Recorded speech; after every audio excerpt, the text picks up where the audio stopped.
The biggest lie you are told is not that life is hard, it is that it needs to be. No pain, no gain. This phrase has shaped generations that are tired, anxious, and always running behind their own lives. But extreme effort does not accelerate results. It distorts the field. When everything feels heavy, something is out of tune.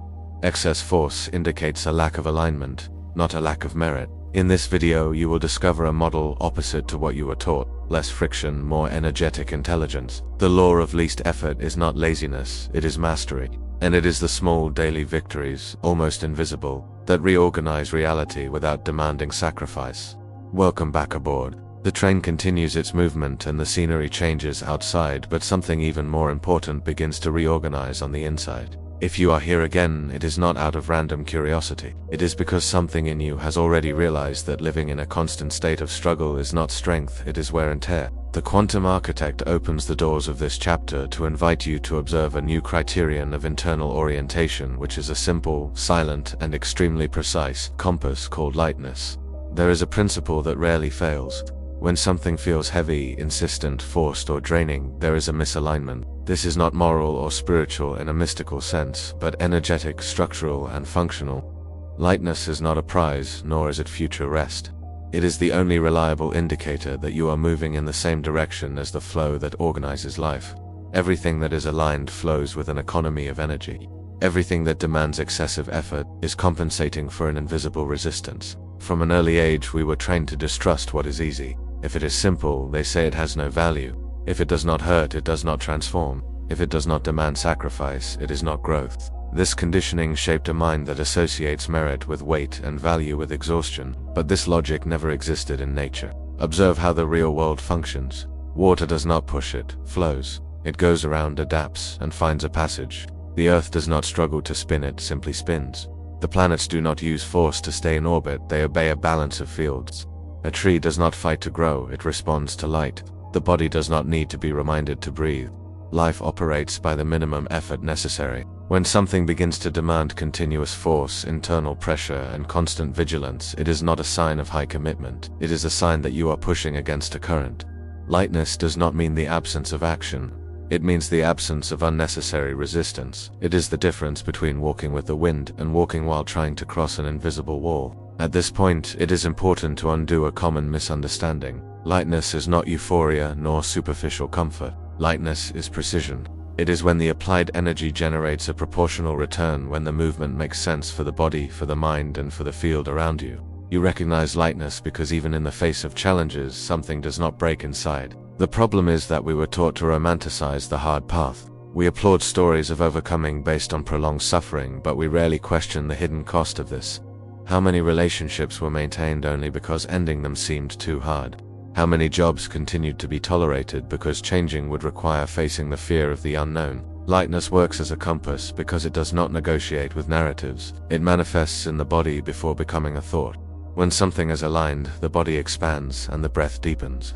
When something is misaligned, the body contracts and the chest feels heavy. This signal has always been there, but we were trained to ignore it in the name of blind perseverance. Today we will not remain only in the realm of ideas. We are not here to create a new beautiful concept that is inapplicable. In this carriage, knowledge only has value when it transforms into practical posture. That is why throughout this video we will dissect concrete examples from daily life to understand how excessive effort manifests as tension, pain, and chronic fatigue. We will observe, work, and perceive how insisting on the wrong path consumes more energy than building a new route. We will enter relationships and see how love is not sustained by constant struggle but by the fluidity of the encounter. The so-called hard path is usually just the path of resistance. Resistance to change or resistance to trusting a movement that is smarter. Lightness does not appear when you run from the challenge, it appears when you stop fighting against the obvious. When you align intention, action, and energy, the system responds. In this chapter, the compass is presented, not as a promise, but as a criterion. From here on, every choice can be observed through this simple lens. Does this expand or contract? If it feels heavy, something is wrong. Not with you, but with the direction. And along the way we will prove this step by step with examples that do not depend on belief, only on honest observation. The train moves on, and from here on, weight ceases to be a medal and becomes information. The train advances to the next stretch of the journey, and inside this carriage, the quantum architect invites you to observe one of the clearest paradoxes of practical life, one that the body reveals without needing a speech. Force is not consistency, and consistency is almost never born of force. To make this visible, let us follow two distinct movements, not as fixed characters, but as patterns that repeat every day in the human experience. John decides to change his body. He enters the gym with haste, with a goal, with urgency. The thought is simple and heavy at the same time. If I try harder than everyone else, the result comes faster. He trains for almost 2 hours, forces beyond the limit, feels pain, leaves exhausted, and interprets this tiredness as proof of value. Internally, the body does not read this as evolution, but as a threat. The system enters a state of alert. Cortisol rises. The musculature contracts. Recovery slows down. The next day the body hurts, the mind associates movement with suffering, and what began as a decision turns into war. In a short time John gives up, not because he is weak, but because everything became too heavy to sustain. Anna does something almost invisible to the eyes of the logic of effort. She does not enter into war with the body. She only decides to move energy. She walks 20 minutes without an aggressive goal, without demands, without a heroic narrative. The body does not enter alert, it enters cooperation. There is pleasure in the movement. Dopamine signals safety. The system understands that this is sustainable. The next day, the body asks for more, not out of discipline, but out of desire. Anna does not win because she uses more force, she wins because she creates continuity. The habit is born light, and lightness permits repetition. Here the paradox reveals itself with clarity. John applied intensity and created rejection. Anna applied softness and created adhesion. The body does not respond to brute force, it responds to safety. When movement is perceived as a threat, the organism defends itself. When it is perceived as pleasure, it expands. This is not motivation, it is physiology. The body always chooses the path that preserves energy and continuity. At this point, the quantum architect makes a brief philosophical intervention to expand the field of observation. Alan Watts described this simply when speaking of the law of reverse effort. When you try to sink a ball in the water using force, it resists and returns with more pressure. When you let go, it floats naturally. The more you try to force certain results, the more resistance you create in the system. The body functions in the same way. The more you attack it, the more it closes. The more you cooperate, the more it responds. The error is not in wanting change. The error is in believing that change must be conquered by pain. Great heavy efforts do not build identity, they build aversion. Every extreme attempt that ends in giving up reinforces a silent belief that living requires constant sacrifice, and that you are not made to sustain that. Small light victories do the opposite. They rewrite identity from the inside out. The person stops being someone who tries and fails and becomes someone who moves naturally. The body is one of the first places where the compass of lightness manifests. It warns before the rational mind formulates excuses. When something is aligned, you feel the will to continue. When it is misaligned, you need to drag yourself. This applies to physical movement, but also prepares the ground for us to understand work, relationships, and broader life choices. Before we continue the journey, the quantum architect leaves a simple, almost silent invitation. If at some moment in your history you have already felt that excessive effort made you give up on something that could have been built with more lightness, mark this understanding now. Leave a like as an internal signal of recognition. Not for the algorithm, but for yourself as one who says, I saw it, I understood it, and I no longer need to confuse weight with progress. The train continues moving forward, and the landscape through the window becomes steeper with sharp curves and slopes that seem to demand redoubled attention. It is in this setting that the quantum architect calls your gaze to a silent but deeply common phenomenon called professional paralysis. Projects that do not start, tasks that accumulate, and decisions that are pushed indefinitely for later.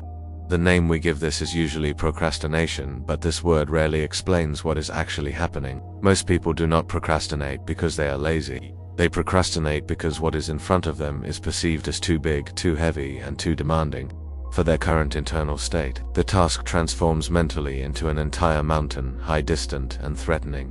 When the system anticipates this weight, it reacts by trying to preserve itself. The mind flees focus fragments, and the body delays. This is not sabotage, it is self-protection. When someone looks at a project and thinks they need to solve everything at once, the internal field collapses. Writing a book ceases to be a creative act and becomes a gigantic obligation. Saving a company ceases to be a process and turns into a sentence. The problem is not in the goal itself, but in how it is presented to the nervous system. The mountain paralyzes because it demands identity, prolonged effort, and an emotional load that the present moment cannot hold. The quantum architect then proposes a simple but deeply effective inversion. Ignore the mountain. It is not denied, just not faced right now. Instead, take your gaze to the gravel scattered on the ground. The gravel represents the smallest possible action, the one that generates no internal resistance. It is not the ideal movement, it is the tolerable movement. And this changes everything. When the goal ceases to be writing a book and becomes writing a single bad sentence, something unlocks. A bad sentence does not threaten anyone's identity. It does not demand perfection. It does not demand heroic courage nor exposure. It only demands presence for a few minutes. And curiously, by writing a bad sentence, the energy begins to circulate.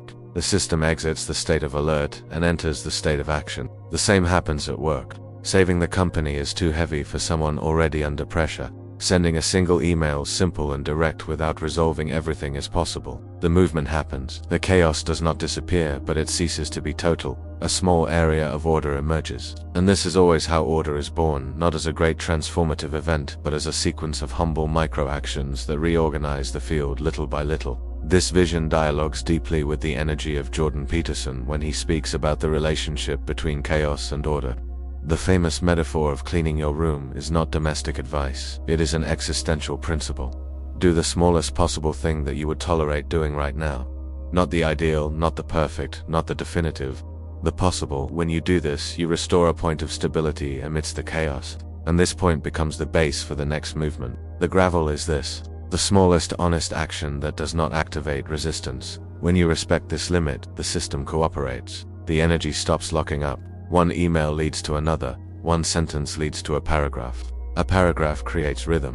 What before seemed like a mountain begins to reveal itself as a path made of small, walkable stretches. The great trap of modern professional life is not the lack of ambition, it is the excess of it distributed badly. When you try to solve everything at once, the weight immobilizes you. When you accept starting small, the movement becomes possible. This does not diminish the final objective. On the contrary, it makes the path viable and sustainable. In this stretch of the journey, the quantum architect makes a point clear. If something is too heavy to start, it is not a sign of inability. It is a sign that you are looking at the mountain at the wrong moment. Ignore the summit for now. Look at the ground. Choose a piece of gravel. The smallest, the simplest, the most possible. Order is born like this. Not from force, but from continuity. The train moves on, and every small step reorganizes the terrain ahead. The train advances another stretch of the path, and looking through the window, the terrain ceases to be just steep and begins to reveal subtler curves, valleys, meetings, and separations. It is here that the quantum architect invites you to observe the most sensitive territory of all, that of relationships. Few places generate as much weight as the constant attempt to change, correct, or save someone, and we almost never realize that this effort, disguised as love or care, is exactly what creates resistance and conflict. There is a silent pain in wanting the other to be different from what they are right now. It could be a partner, a family member, a friend, or a business partner. The intention usually seems noble, but the vibration behind it is heavy. When you try to conduct someone's growth by force, the system reacts. The person closes off, defends themselves, pulls away, or enters into confrontation. Not because they are incapable of change, but because change under pressure is not transformation, it is invasion. The quantum architect then proposes a simple image, almost childlike but deeply revealing: the mirror. You never force the reflection to smile. It is no use pointing, demanding, or arguing with the image. The reflection only responds when you change something in yourself. You smile and the reflection smiles. You relax and the reflection relaxes. In relationships, this dynamic is the same, although we insist on ignoring it. When you try to alter the other's behavior directly, you create weight. When you alter your internal posture, you create a field. A relationship is not a place where you push changes, it is a space where frequencies meet. What you sustain in yourself manifests in the interaction. The mirror does not argue, it reflects. This understanding aligns deeply with the wisdom of Carl Rogers, who observed something essential about the human process. Change only happens in an environment of unconditional acceptance. No one blooms under constant judgment. No one reorganizes emotionally when they feel they need to defend themselves all the time. Acceptance is not agreement. It is the absence of pressure. It is the safe space where the other can look at themselves without fear. When you let go of the need to control the other's process, something curious happens. Either the person begins to change spontaneously because the field has become safe, or life reorganizes the paths and removes those who no longer resonate with your new vibration. In both cases, there is lightness. The weight disappears because you stopped carrying something that was never your responsibility. Many conflicts persist not because conversations are missing, but because tension is abundant. The constant attempt to adjust the other communicates even without words, a silent message saying you are not enough as you are. The body feels this, the soul feels this, and the natural response is resistance. When you remove this pressure and turn the focus back to your own internal coherence, the game changes completely. Lightness in relationships does not mean passivity nor submission. It means vibrational responsibility. It is choosing to take care of your own frequency, your own clarity, and your own boundaries. It is stopping the negotiation with weight and starting to sustain what is true in you. When this happens, relationships align or dissolve without war. Flow replaces struggle. In this stretch of the journey, the quantum architect leaves a crystal clear point. You do not save anyone by force. You do not awaken anyone by pressure. You only adjust your internal state and allow the mirror to respond. When the weight leaves, the truth appears. And the truth always organizes. If you feel that this train is taking you to a clearer, lighter, and more honest place with yourself, guarantee your seat on the journey. Subscribe to the channel and activate the bell now. This way you follow us into the next carriages, recalibrating your reality step by step while the path continues, opening up ahead.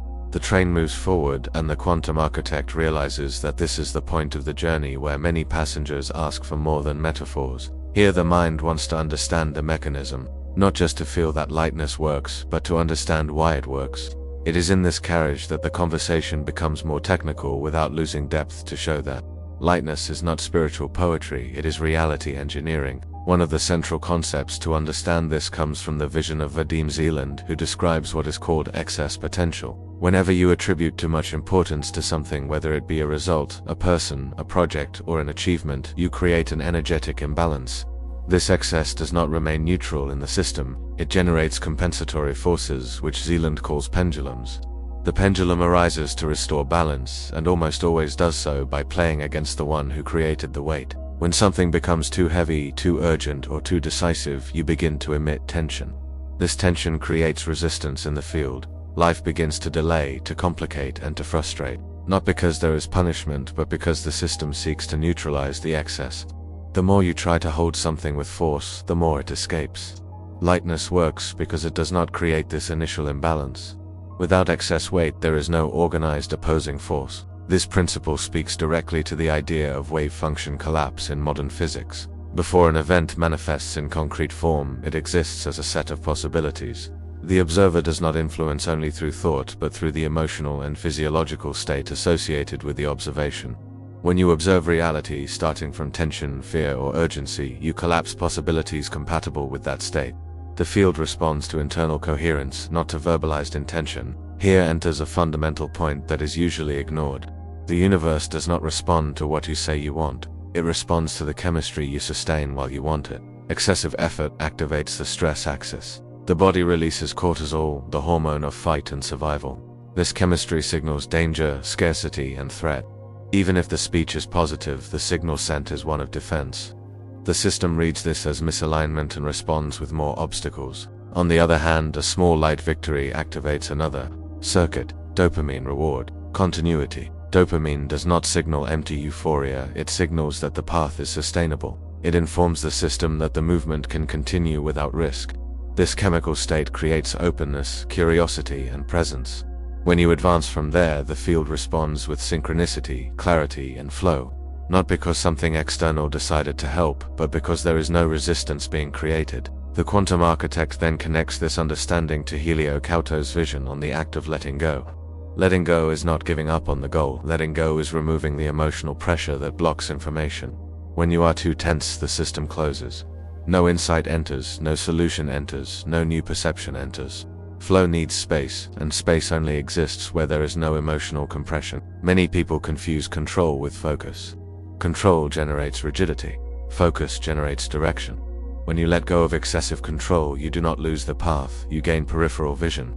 The brain exits survival mode and enters integrative mode. Ideas begin to emerge. Alternatives appear. The field reorganizes because you stopped pushing against it. This is why lightness works on all levels.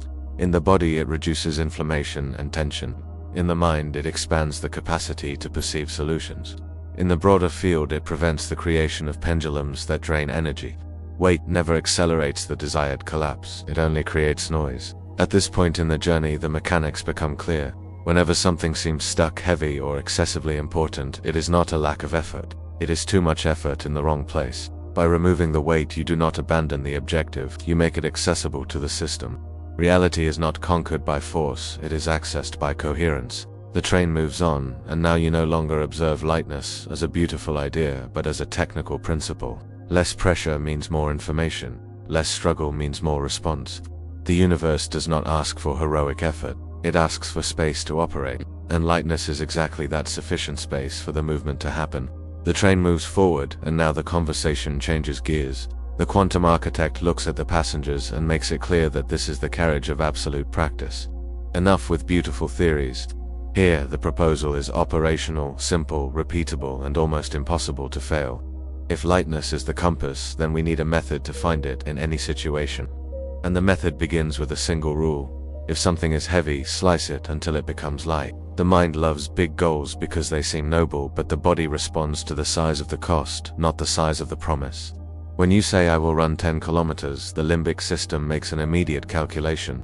Pain, effort, time, discomfort, and exposure. It interprets this as a threat and triggers flight. The escape can come as laziness, distraction, irritation, sleep, or any mechanism that takes you out of there. It is not a lack of character, it is biological protection. The secret of the method of small wins is not fighting this system, it is using it with intelligence. If the objective is heavy, you reduce the objective until it does not generate a flight reaction. You look for the smallest action that is so easy that the body has no reason to resist. If running 10 kilometers is heavy, putting on sneakers is light. So the goal for today is to put on the sneakers. Just that. No extra demands. No expectation of performance. Just putting on the sneakers and feeling the body, accepting the movement. This simplicity seems almost ridiculous to the proud mind, but that is exactly why it works. By fulfilling a small goal, you create internal evidence of consistency. The brain begins to register. I do what I say. I start. I sustain. And this evidence is a ballast of trust that is worth more than any explosive motivation. The system reprograms itself through experience, not through speeches. When you aim low, but do it with presence, you trick the self-protection mechanism. The limbic system flees from anticipated pain. When there is no anticipated pain, it allows the start. And the start is the hardest point of any journey. Once started, the energy changes. You do not need to force yourself to continue. Often the body itself asks for it, not because of pressure but because of the opening created. Small wins motivate big wins because they generate clean dopamine. It is not the dopamine of empty pleasure, it is the dopamine of real progress. It signals to the brain that this path is safe. Safe means repeatable. Repeatable means transformation. Change happens when something becomes routine, not when it becomes a rare event. The quantum architect then reinforces a rule that saves many passengers from relapse. It is forbidden to test yourself in complex situations if you do not have a base yet. Many people try to prove their strength by entering directly into the hardest arena. Then they fail, blame themselves, and confirm the old identity of being incapable. This is a strategy error. Life does not ask you for a test of courage, it asks you for base building. Base is stability. Base is the body trusting you. Base is doing the small things consistently until the small becomes natural. Only then do you increase it a little. Not because the goal demands it, but because the system supports it. Those who truly grow do not challenge themselves like someone entering a war. They grow like someone increasing the training weight at the right time with technique and patience. The method is simple, and you can apply it now in any area. If the task is heavy, you ask, what is the smallest part of this that I tolerate doing today? If writing a report is heavy, opening the document is light. So the goal is to open it. If talking about a problem in a relationship is heavy, writing a sentence of clarity is light. So the goal is to write. The focus is not to solve it, is to start with lightness. The path reveals itself in the movement. By doing this, you slice reality until it becomes walkable. And when something becomes walkable, it ceases to be a mental ghost and becomes practice. The weight dissolves because you stop demanding the entire crossing at once. You only demand the next step, and this changes the body's chemistry, changes the signal sent, and changes the experience. To close this chapter, the quantum architect invites you to anchor this decision in matter. Write in the comments right now a sentence of commitment. It can be simple, direct, without decoration. I choose lightness. By writing this, you register this intention outside the mind and create a milestone. It is not just for the channel, it is for you. It is like stamping the ticket and saying, I continue on this journey one light step at a time. The train begins to slow down. The sound of the tracks changes, the vibration softens, and ahead, a new luminous station approaches.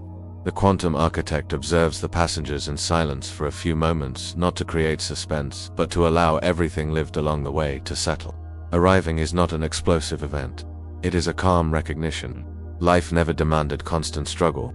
It only responded to how you positioned yourself before it. Throughout this journey, something became clear. When the weight is released, movement becomes inevitable. Not because you forced results, but because you stopped creating resistance. Manifestation does not happen as a prize for effort. It arises as a natural consequence of a system that returned to coherence. When you stop fighting against the flow starts to carry you. This is the true idea of inevitable manifestation. It is not tense visualization, it is not rigid control, it is not emotional insistence, it is sustained alignment. When the body is not on alert, the mind is not at war, and the field is not compressed, possibilities organize themselves. Reality responds because it finds no opposition. The path opens because you stopped pushing. At this point of arrival, the great mentors who walked with us do not need to speak. Carl Jung observes in silence the integration between conscious and unconscious. Carl Rogers recognizes the power of acceptance that allowed change. Jordan Peterson sees order emerging from small, honest actions. Alan Watts smiles, realizing that force was replaced by fluidity. Helio Couto nods, noting that the act of letting go returns space for information to enter. Everyone agrees without words. Flow defeats force. The station approaches, and the quantum architect makes the final synthesis. What transforms is not occasional intensity, it is continuous coherence. What manifests is not desire loaded with anxiety, it is intention sustained without weight. Life begins to cooperate when you stop treating it as an adversary. When you drop the armor, you discover you are not at war. Not everyone made it here. Many got off at previous stations, attracted by the noise, by the haste, or by the discomfort of looking deeper. If you are still hearing my voice now, this says something important about you. You are part of a minority that chose depth instead of surface clarity, instead of noise, lightness instead of struggle. This choice is not common, and exactly because of that, it changes everything. Before disembarking, the architect leaves a direct invitation without adornments. Do not subscribe just for content. Subscribe to firm the commitment to this new light identity that you began to build today. By subscribing, you are not following a channel. You are declaring to yourself that you no longer need to live in constant resistance. Before we part ways, the quantum architect leaves you with a practical mission for the next 24 hours. We call this the 10% rule. Do not try to change your whole life tomorrow, just do this. In every task that arises, whether washing dishes, writing an email, or having a difficult conversation, ask yourself, how can I do this 10% lighter? Maybe it is relaxing your shoulders while you type. Maybe it is lowering your tone of voice in an argument. Maybe it is doing a little less, but with more presence. Just 10%. It is imperceptible to the world but giant for your nervous system. Do this experiment for one day. Observe how much energy you have left at the end of the afternoon. And then return to this video and tell us in the comments what changed. This is the only way to know if it worked, by testing.